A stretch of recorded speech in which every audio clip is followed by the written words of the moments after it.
action-packed fight. I think Jamie showed that he's got a huge potential. He certainly had his moments. Showed that he had, very, very technically gifted boxer. Got caught by potentially already now the body punch of the year. And I think he's got a big future in the sport. And definitely I think we justified the certain people. There was only a few of them, but certain people who doubted him why we put him in the tournament. I think it showed that he definitely belongs at this level. That what George said before, I think, was completely accurate in retrospect. I think a little bit maybe the experience was maybe lacking at the stage, but he certainly gathered that now. He's been on the big stage, and I'm sure big fights will come his way very soon. In terms of George's performance, it's always exciting. Sometimes a little bit too exciting, but he certainly is a big stage fighter. He put on a show. He put on a masterclass.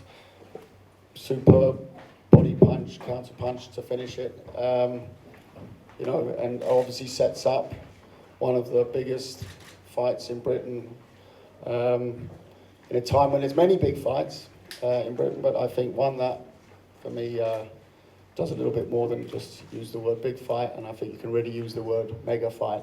So we look forward to a great semi-final between George Groves and Chris Eubank. Thank you very much. So George, that was a great finish there. How do you assess the performance as a whole? Yeah, I'm going to go back and critique it properly with Shane, but I think I boxed really well, really well. Jamie obviously targeted the body early. I was taking the shots away from him. I was landing the counter shots, working the body well myself. Jamie, which I always felt I knew, had tremendous heart, lots of balls. He would walk through big shots that I was landing. So he was always dangerous. Certainly deserved to be at this level. We have fun and games in the build-up, and I put him down a little bit, but I knew that he was better than what I was saying. But I think I boxed tremendous tonight. As a whole, there's always room for improvement, and I am improving. But if anyone was doubting whether I was a flash in the pan world title win, I think they know now that I mean business. And obviously looking forward to the Eubank Junior fight. Yeah,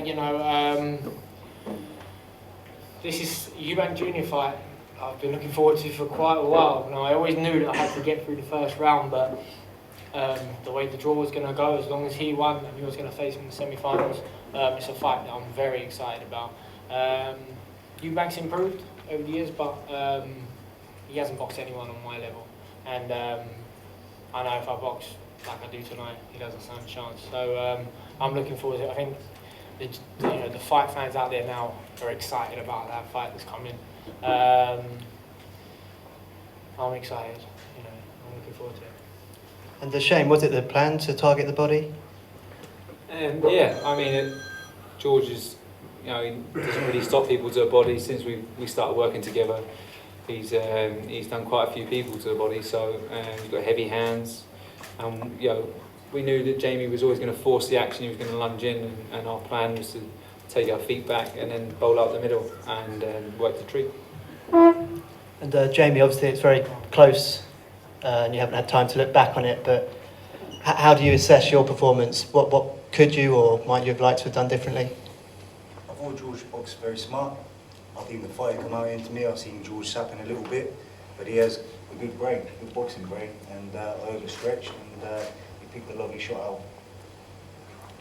And what about John? From your point of view, is there anything Jamie could have done differently in there?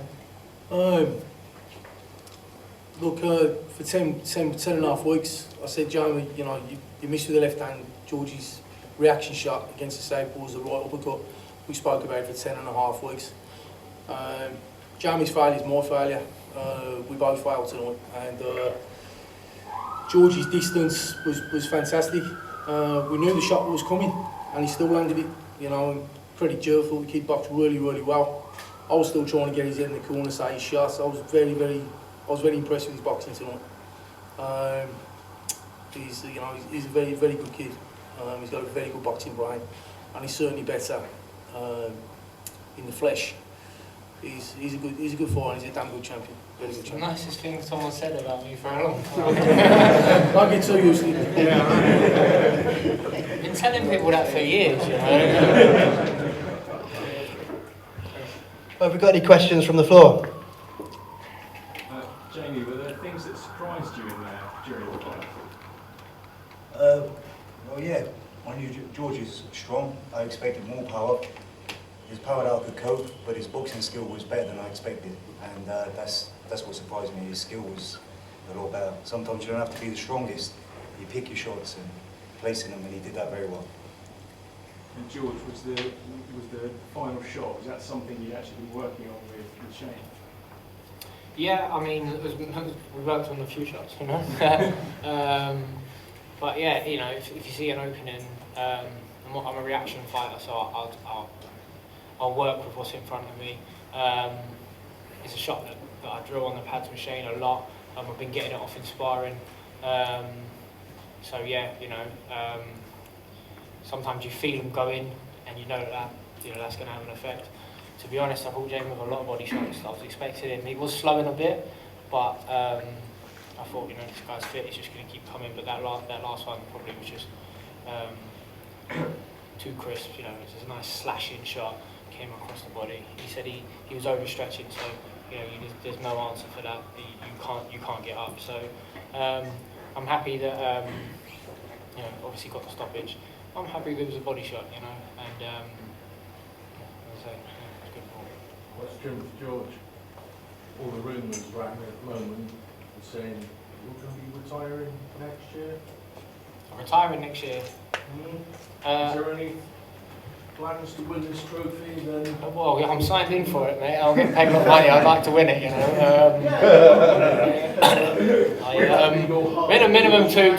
Minimum two more fights, and then we'll see what's next, won't we? You know, but I'm in great form. I'm enjoying my boxing. You know, keep winning, and I'll keep going. You know, the body's responding well. I'm not taking big shots.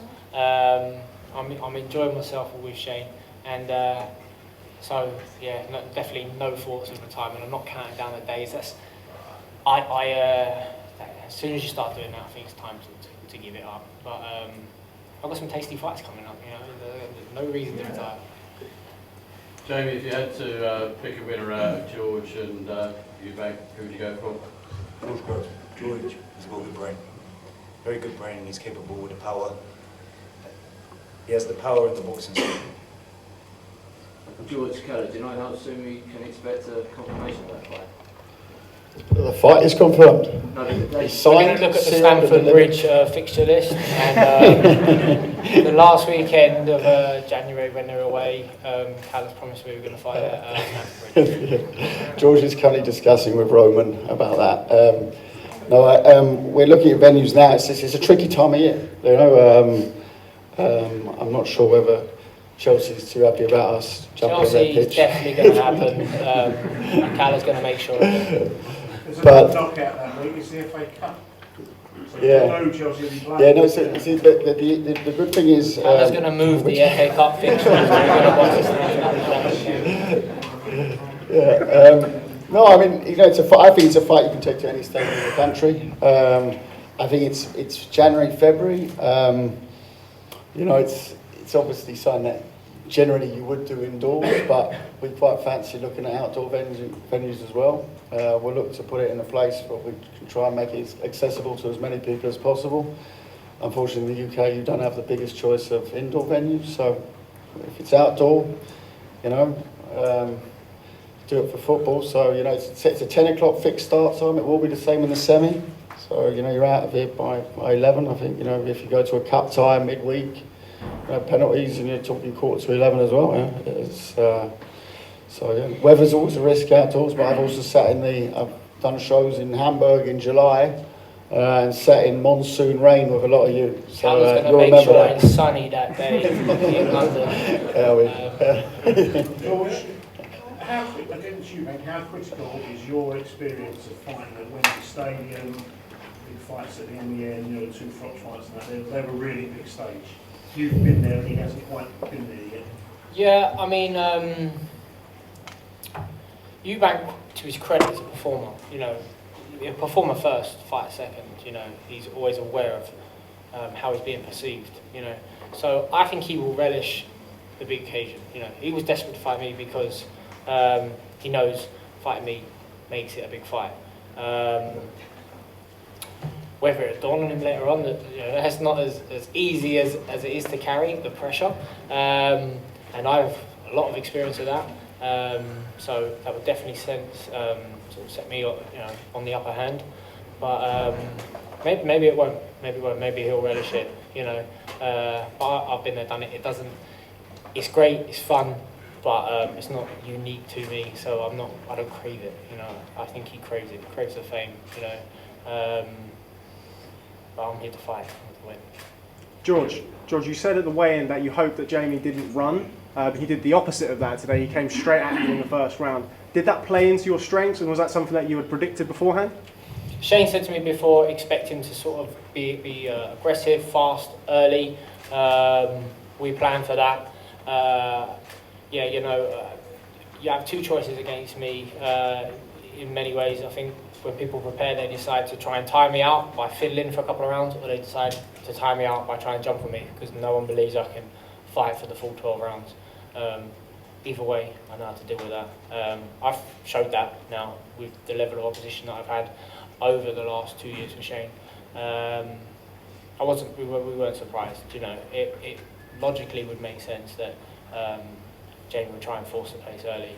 But you know, I'm a strong guy. As he says, I'm a clever fighter as well. So we use both those attributes to sort of nullify Jamie's attacks, find our range, find our shots, and then I knew it was only a matter of time because I was able to land those big shots. George and Jamie, were either you two aware how many fights were actually breaking out in the audience tonight while you two were fighting? It, nothing to do with me, that. Jamie, what's next for you? Obviously, you know, you perform valiantly. What's next in your career? I don't know. I'm just going to have a little break. I've been training very, very hard for this fight, and a couple of weeks back, and then a couple of weeks rest, and then back in the gym. You got no targets, anything, any aims of what you want to do? Building on obviously this platform. Anything else like other champions in the division? But I sit down and speak with Eddie Hearn and Matchroom Boxing and go from there. It was a great fight.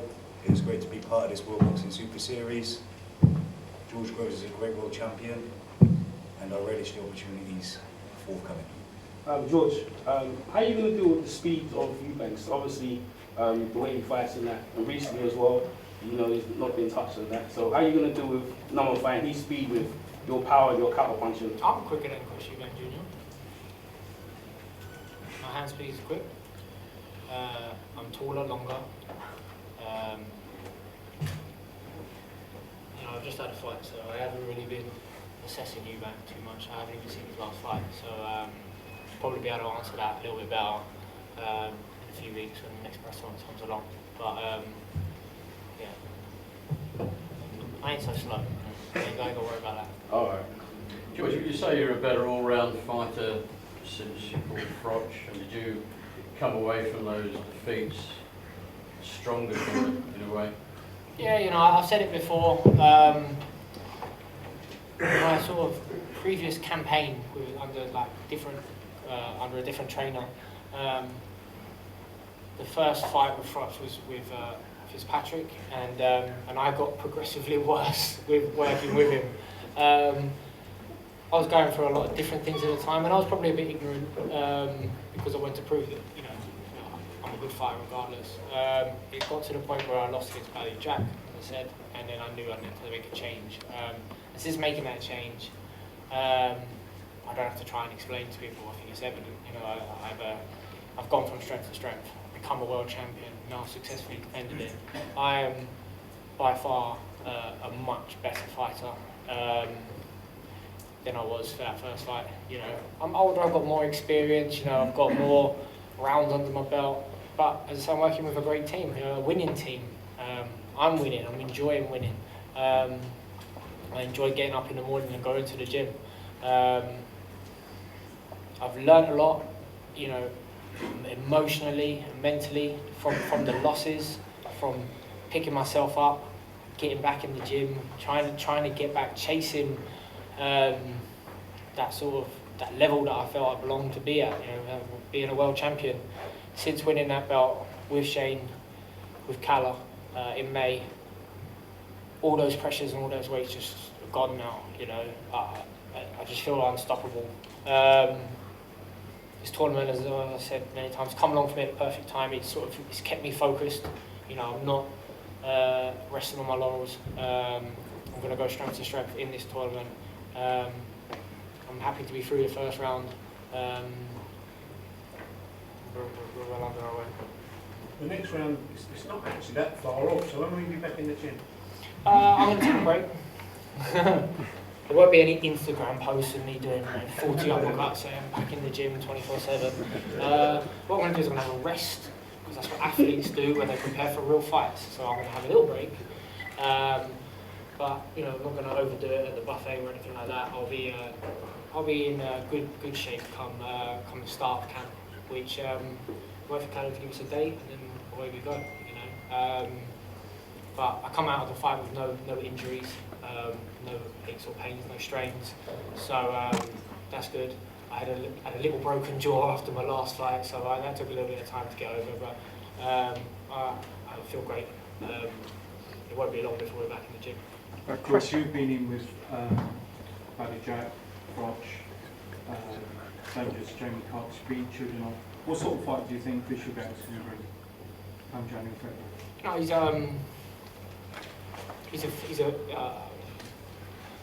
a strong lad, physically strong, happy to let his hands go.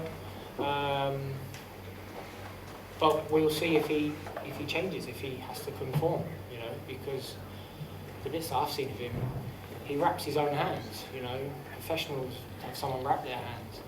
His dad gets in the ring and stares at him, you know, and Chris is like, I can do it myself. So will he conform? Will he change? Will he decide, Joe, what, I've moved up another level. Dad, could you please give me some advice at the end of each round, you know, rather than just a bit of water? And if he starts doing that, how do I interpret that? Do I interpret that as a win? Has he had to change because he's actually made a step up? Is someone else going to wrap his hands? Is he going to bring in better sparring like welterweights? You know, we'll have to wait and see. You know, I think he's going to have to make an awful lot of changes in the build up to his next fight against me to be able to compete with me.